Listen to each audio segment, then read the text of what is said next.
Bonjour et bienvenue aux Minutes Produits de Generali Investments Europe pour parler de la région Asie-Pacifique hors Japon avec Amparo San Pedro, gérante de Generali Pacifique. Amparo, bonjour. Bonjour Isor. Mais avant de parler du fonds, petit retour rapide sur la région avec Jean-Yves Courcial. Alors on le sait, les marchés d'actions de la région Asie-Pacifique offrent des perspectives de croissance solides et une grande diversité de sociétés dynamiques et bien gérées. Et ces dernières années, les économies asiatiques ont connu une forte expansion, dopée par les exportations vers les pays industrialisés et les investissements en capitaux fixes. Si la région n'a pas été épargnée par le ralentissement économique mondial, l'Asie est sortie de la dépression avec une rapidité spectaculaire grâce au soutien de politiques gouvernementales énergiques et rapides et donc grâce à un regain de vigueur de la consommation domestique. L'année 2013 débute assez bien pour les économies asiatiques, comme le montrent les statistiques, et notamment du côté chinois, avec une croissance qui repart de plus belle après une fin d'année 2012 assez difficile et qui se reflète là aussi assez clairement dans les indices. Cette région offre des opportunités et des perspectives de croissance à long terme, et avec Generali Pacifique, Generali Investments Europe investit sur cette zone par le biais de la multigestion. Sa gérante investit dans des fonds externes puisque nous sommes en présence d'un fonds 100% architecture ouverte. Avant de céder la parole, je vous rappelle quelques fondamentaux sur ce fonds. Generali Pacifique est donc un fonds de fonds actions investi sur la zone Asie-Pacifique hors Japon, dont la particularité est d'offrir une diversification raisonnée sur une zone géographique en fort développement. Son portefeuille est essentiellement composé de fonds globaux sur la zone, mais il peut aussi investir dans des fonds spécialisés en petites et moyennes capitalisations, des fonds axés sur un seul pays et des fonds obligataires destinés avant tout à limiter l'exposition au risque action. Et comme vous pouvez le voir sur ce graphique, ce fonds permet aux investisseurs de bénéficier de la croissance de cette région du monde. Mais je vous laisse développer cela avec votre invité. Alors Amparo, quelles sont les perspectives de cette zone d'investissement pour 2013 ? Alors les chiffres de croissance de 2012 qui ont été publiés là en ce début d'année ont révélé plutôt des bonnes surprises. En tout cas, ils sont déjà supérieurs à ceux qui avaient été annoncés en 2011. Et puis surtout, on constate une accélération du quatrième trimestre par rapport au trimestre précédent. Donc ça devrait continuer alors ? On va dire que les chiffres, par exemple, pour la Thaïlande, elle a affiché une croissance de 6,4%, la Malaisie, je crois, 5,6%, et enfin la Chine, 7,8%.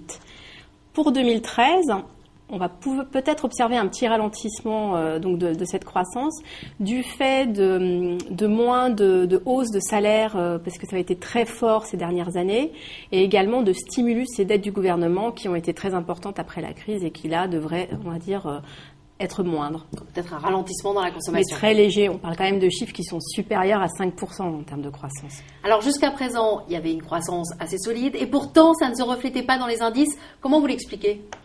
Alors ça avait été le cas effectivement en 2011, mais alors pas du tout en 2012 où là on a eu une très très bonne performance des marchés actions. Notamment notre indice de référence qui lui inclut l'Australie et l'Inde a quand même progressé de plus de 16% en 2012 contre plus de 11% je crois pour un MSCI USA ou plus 13% pour un MSCI Europe. Alors en 2011, pourquoi cette décorrélation et qui peut encore intervenir ? C'est parce qu'il y a d'autres facteurs qui rentrent en ligne de compte lors d'une évolution des marchés. C'est-à-dire ? Il y a d'autres facteurs tels que la liquidité, ce qui veut dire les flux d'investisseurs. On va dire qu'en période de crise, on voit que les investisseurs ont tendance à diminuer le risque de leur portefeuille et donc à rapatrier leurs avoirs. Et ces flux d'investissement, ils interviennent donc dans la performance des marchés. Alors en termes de stratégie, qu'est-ce que vous allez privilégier ? Des zones géographiques, des secteurs ? Qu'est-ce qu'on met en avant cette année ? Justement, on va mettre un thème, une zone géographique et un segment de marché. Le thème, la consommation domestique, c'est un thème qu'on privilégie déjà depuis plus d'un an dans le portefeuille. Clairement, c'est un relais de croissance pour cette zone et pour l'instant, étant donné, on va dire, le niveau de croissance globale, on préfère éviter encore les valeurs exportatrices. Ensuite, donc la zone, on va dire, mais plutôt un pays plutôt qu'une zone, la Chine cette année. L'année dernière, c'était plutôt l'Inde sur une grosse partie de l'année. On a pris nos bénéfices en début 2013. Mais alors la Chine a encore du potentiel de croissance malgré ce qu'on dit.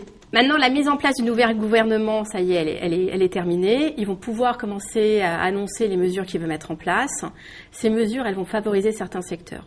Et les gérants que nous avons sélectionnés dans nos portefeuilles ont déjà identifié ces secteurs. Et en termes de valorisation ? Justement, la Chine est un des marchés qui a moins performé par rapport aux autres pays de la zone, et donc les valorisations sont très attractives. Et quel segment de marché que vous voulez mettre en avant ? Celui des petites et moyennes valeurs. Également pour jouer, on va dire, ce biais consommation domestique, parce qu'on le retrouve plus présent dans ce type de valeurs, mais également parce qu'on a identifié encore une sous-valorisation au niveau des moyennes valeurs, cette fois, qui ont un style plutôt croissance. Et alors, en dehors des actions, sur quoi investissez-vous ? Alors, Generali Pacific peut investir dans des fonds monétaires, des fonds d'obligations et des fonds d'obligations convertibles. On a également la possibilité d'investir dans des fonds qui utilisent des gestions alternatives à partir du moment où elles ont le passeport européen, c'est-à-dire le format UCITS 4. Clairement, on utilise tous les instruments qui sont à notre disposition.